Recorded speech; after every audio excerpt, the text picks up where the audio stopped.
Klāt ir jauns gads, jauns mēnesis, un lūkosim, ko tas mums ir sagatavojis. Tātad taro prognoze janvāra mēnesim. Mēneša kopējā noskaņa. Paskatīsimies, ko janvārī akcentēt, ko aktivizēt, ko darīt, un kas ir tas, ko tieši janvārī nedarīt. Un visbeidzot arī padoms lieliskam mēnesim. Janvāra kopējā noskaņa, kārtas kaujas rati un zobenu karaliene. Janvāra kopējā noskaņa būs dinamiska, aktīva un ļoti mērķtiecīga. Šis ir laiks, kad turēt savus mērķus acu priekšā un uz tiem arī drosmīgi iet. Šis ir laiks, kad pašai būt pie mērķu stūres un virzīt lietas tādā virzienā, kā pašai gribas. Šis ir laiks, kad drosmīgi paust savu vārdu, savu viedokli, savu nostāju, tāpēc, kad arī izdosies runāt skaidri, loģiski, strukturēti, argumentēti, un tas kā reiz var palīdzēt sasniegt iecerēto. Šis ir labs laiks gan jau iet uz tiem mērķiem, kas ir iepriekš uzstādīti, gan arī laiks vispār likt tādu lielo mērķu plānu, lielo mērķu bildi, bet tā ļoti racionāli, objektīvi un jau ieskicējot vai nu laika periodu, vai kas ir jāizdara, lai to varētu sasniegt. Nevis tāda kā vēlmju liste, bet tiešām mērķu saraksts. Tā kā janvārī tiešām sākam gadu ar lielisku, jaudīgu uzrāvienu, skaidri zinām, ko mēs gribam, kā mēs to gribam sasniegt, un arī ar tādu lielu gatavību, ka ne tikai kaut ko vēlos, bet arī esmu gatavs daudz darīt, lai to sasniegtu.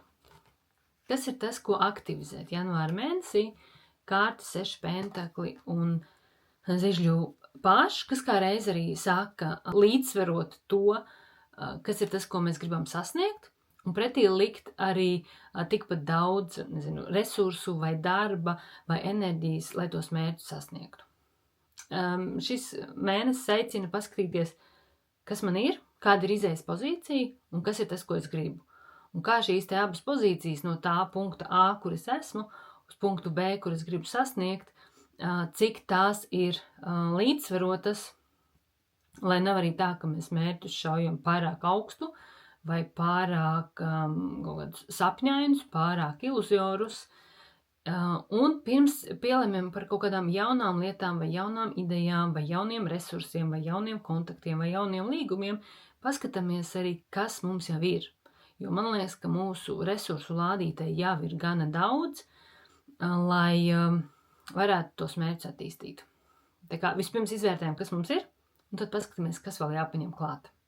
Ja, jo te varētu būt tāds 50 uz 50, nevis visu vajag no jaunu, visu pilnīgi no jaunas baltas lapas, bet uz tiem resursiem, kas ir. Iespējams, kad ir kaut kādi jaunie akcenti, kas jāpieliek klāt, bet idejiski mums jau ir kaut kāds vai ideju, vai resursu, vai instrumentu, teiksim tā, ieraugs, lai mēs ceptu lielus plānus.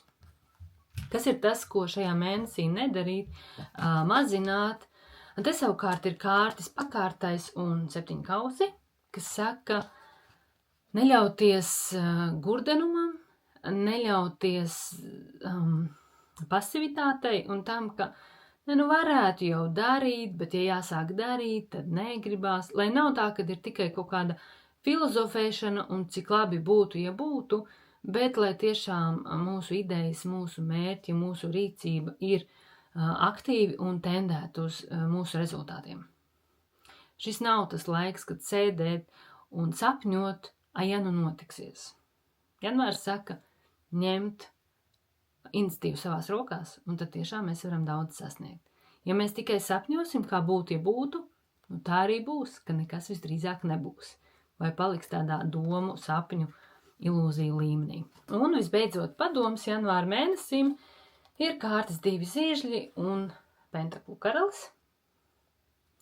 Un šīs kārtas savukārt dod mums padomu, ka pat ja mēs vēl līdz galam nezinām, kur dabūt pietiekams resurss vai kā šo novest līdz tādam lielam, ražīgam finālam, šis ir labs laiks sākt.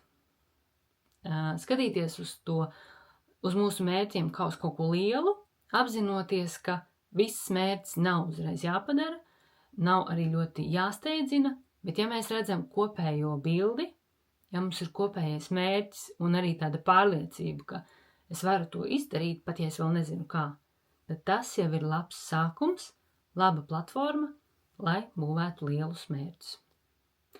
Lai lielisks janvāris un ceru, ka šis noderēja.